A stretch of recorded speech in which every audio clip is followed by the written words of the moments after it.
嗨，大家好，我是探评书。今天是2025年7月23号，这一期咱们继续胡聊胡适、胡指、胡威，还有胡一金老师。今天沪指还是非常猛的，果然盘中突破3600点，但是尾盘又回落了。2025年7月23号，也就是星期三，上证指数开盘3588.88点，收盘报3582.30点。上涨0.01，你看这个指数跳空高开，开盘是3588.88，发，这个处处给人感觉到显示出这个主力操盘控制指数的这种娴熟程度啊。但很可惜，尾盘它又落回来了，只涨了0.01%。那深成指呢下跌0.37%。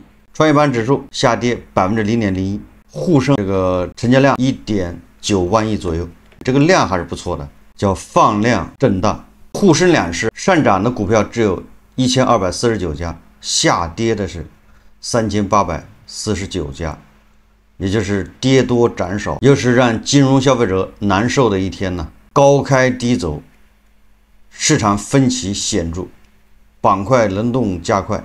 最近比较活跃的板块就是亚江水电站这个板块，基建、钢铁、水泥、发电。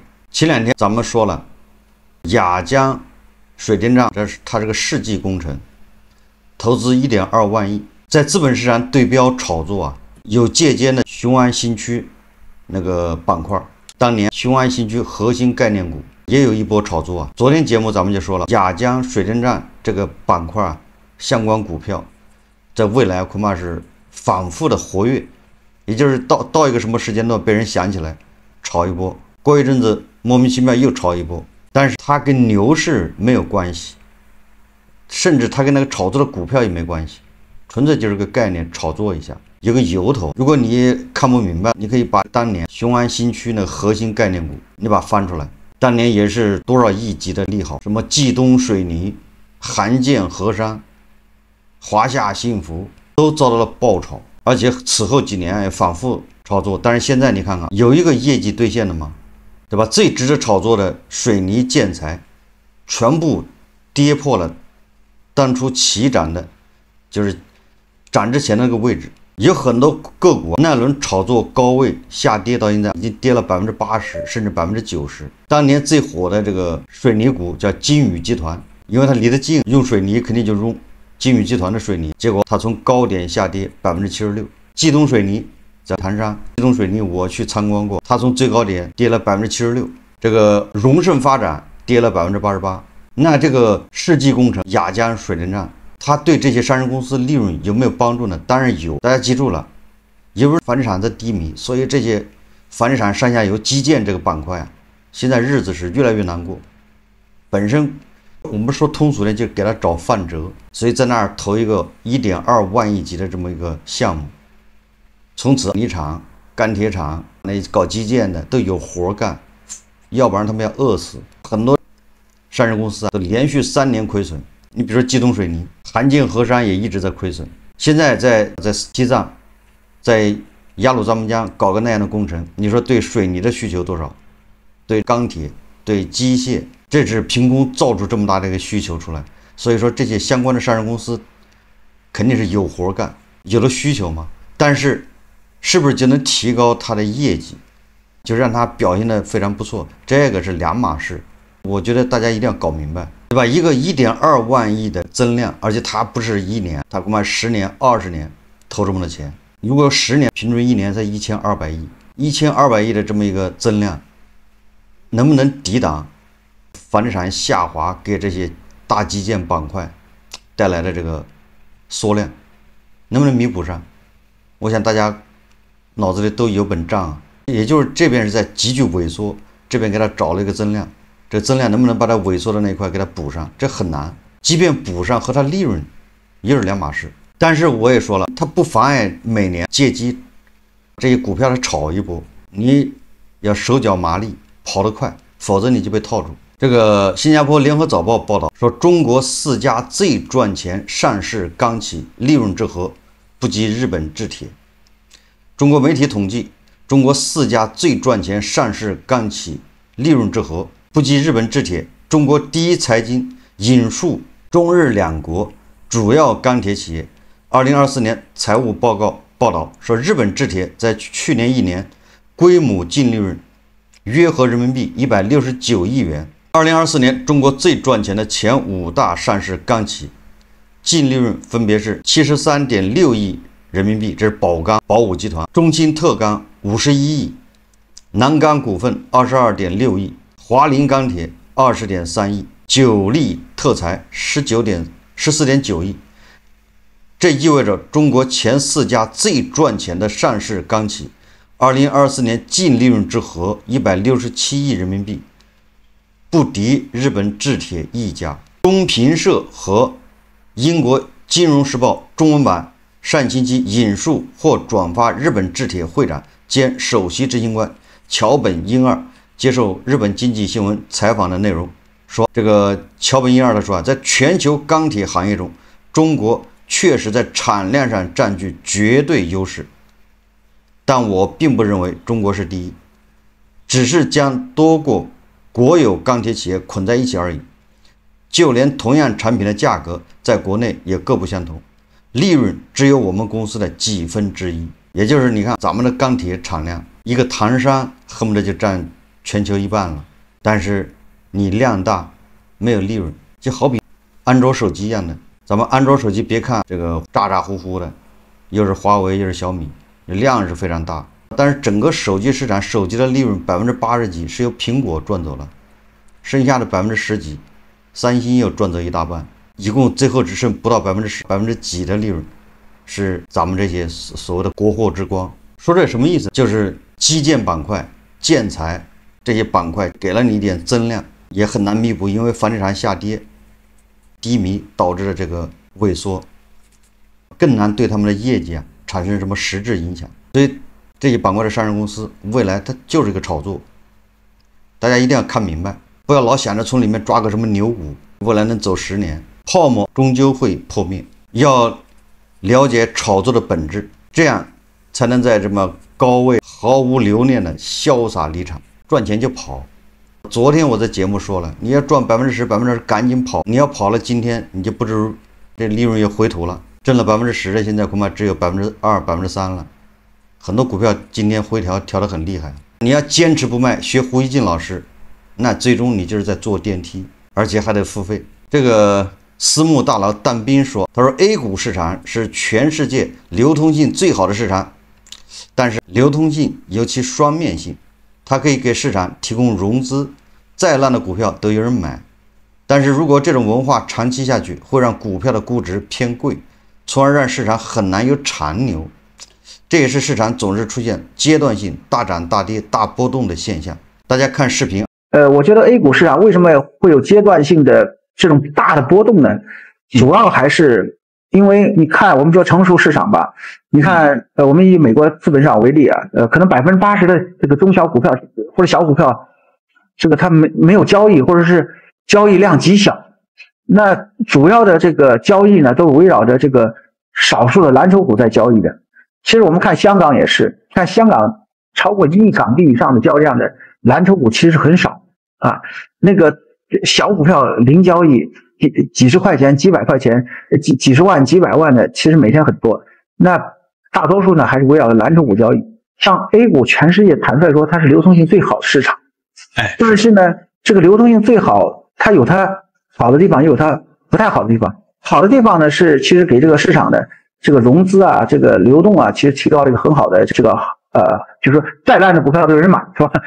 这是好的地方。但是不好的一方面呢，就是说如果这种这个文化长期持续的话，它会导致什么？就是这个小股票它估值太贵了。我举一个我们客观的一个数据啊，其实5000多只股票吧，我们的这个中位数呢，大概是那批股票是43亿啊，我们前段时间统计的，它的这个利润是多少？是1个亿，这是按2022年的利润统计的。那大概这些公司的平均的这个 PE 大概是43倍，是吧？那2023年、2024年，可能部分公司的利润可能还是总体来说还是有下滑的这种可能性啊。那你说43倍是贵吗？还是便宜啊？坦率说，还是偏贵的啊。那你在这样一个基础之上，其实你这个市场啊，它很难有长期的牛市啊，因为它本身就贵嘛，是吧？也就是但斌他认为咱们胡适为什么像个猴市一样的上蹿下跳？猴市那基本上是赚不到钱的。这我最近一直在讲，你只有慢牛韭菜才能赚到钱，猴市你只是做贡献。那为什么咱们总是猴市？这但斌他就认为，再烂的股票都有人去炒它，都有人去买，追涨杀跌，就这种文化长期下去，本来应该退市的股票，没人问津的股票，结果它的估值还挺贵。当然了，有人就说了，这个股市是一点一点的完善，制度是一点一点的完善，逐渐走向成熟市场。但是咱们胡适走向成熟市场时间太长了吧？已经30多年过去了，咱们这个市场30多年居然还没有完成去散户化的过程。一到关键时候，咱们就要保护中小投资者，实际上就是保护赌徒。本来这些赌徒都应该从市场里离开。你要喜欢投资，你就买基金，要么你买私募。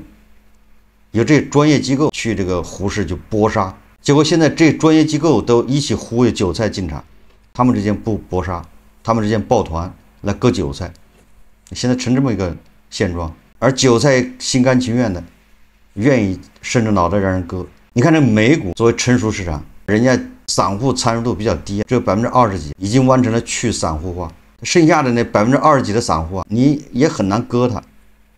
他的能力、他的思路、他的这个操作手法，不比一般的私募差。他们是不会去炒什么七个葫芦娃，他们也不会去炒什么生肖、董事长今年属什么的，这人都是无厘头。但是无厘头在胡适是最受欢迎，大家既发泄了情绪，还有赚了钱，吃着火锅唱着歌，把事就办了。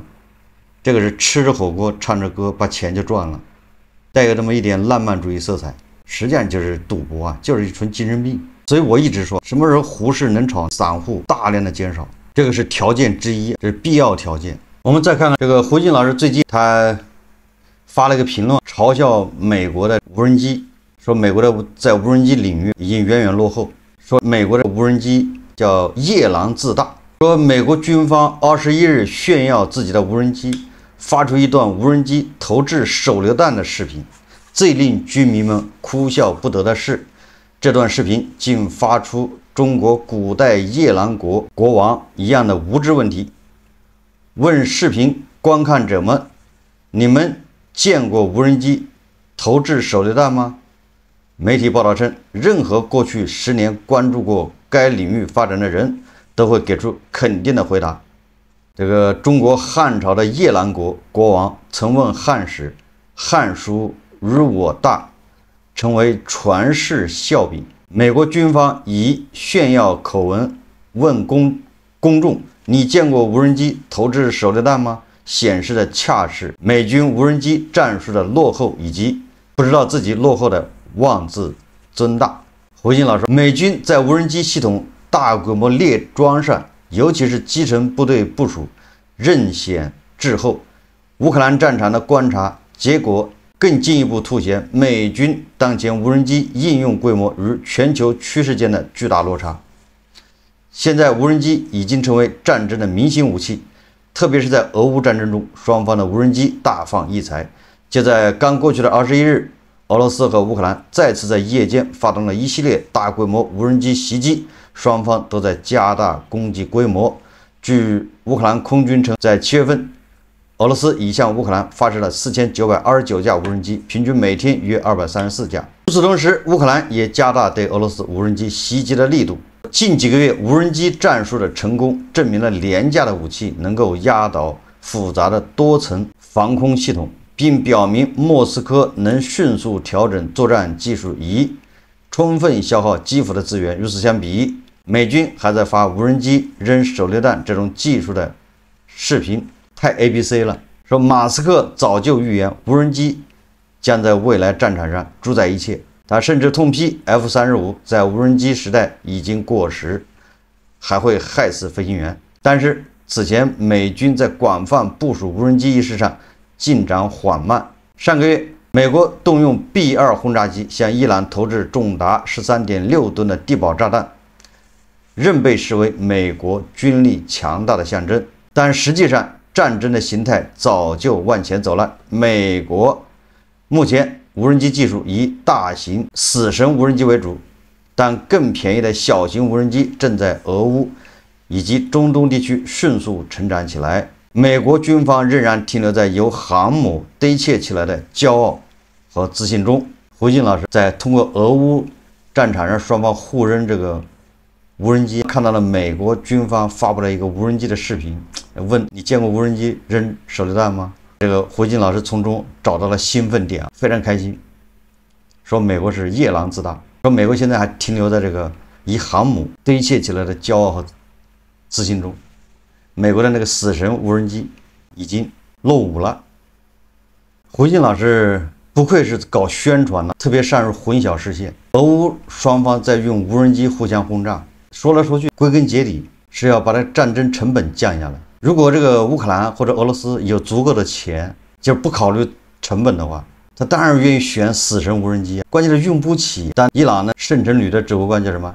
在他的小汽车里面，在伊拉克被死神无人机，是吧？发射的什么？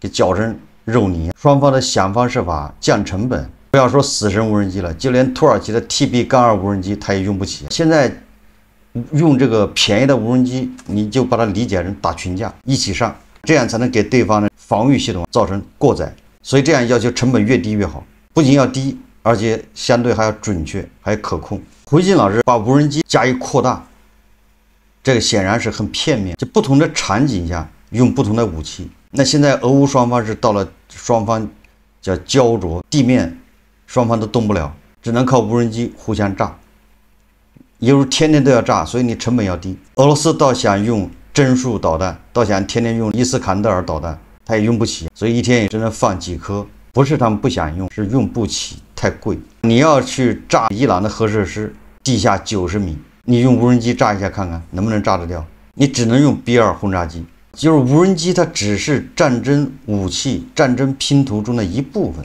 在特定场合下它大放异彩。美国是没有实力搞这种无人机，还是没这个技术，还是没这个经济条件，对吧？胡静说，马斯克说的 F-35已经过时了，但是全球希腊这些国家，包括印度采购还是眼巴巴的看着 F-35，要 F-35。印度哪个国家都能搞出无人机，但是他搞不出 F-35。乌克兰很快，也就是他实战经验，他已经在无人机这一块走在前面了，连美国都要采购他的无人机。这个是特朗普跟泽连斯基谈的。为什么买乌克兰的无人机呢？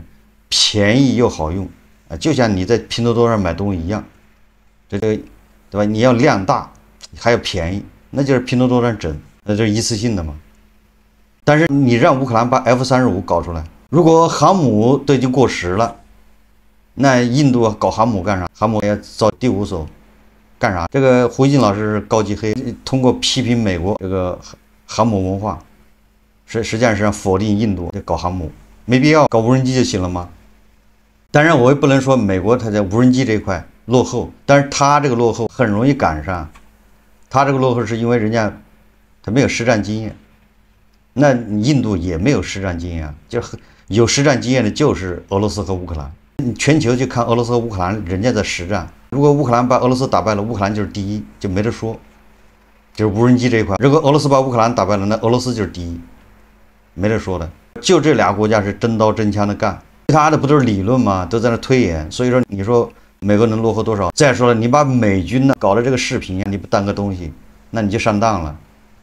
美国人也经常自黑，特朗普有事没事搞个小视频，我看好像是 AI 制作的，不去黑一下奥巴马，黑一下拜登，人家不觉得，人家是自黑。这胡静老师抓住了大做文章，笑人家夜郎自大，反而显得胡静老师有点不自信。俄乌战争现在已经叫焦灼持久化，短期很难结束，那就逼着双方要降成本，就这么个事。所以真正夜郎自大的是谁？所以胡静老师还是要多照照镜子。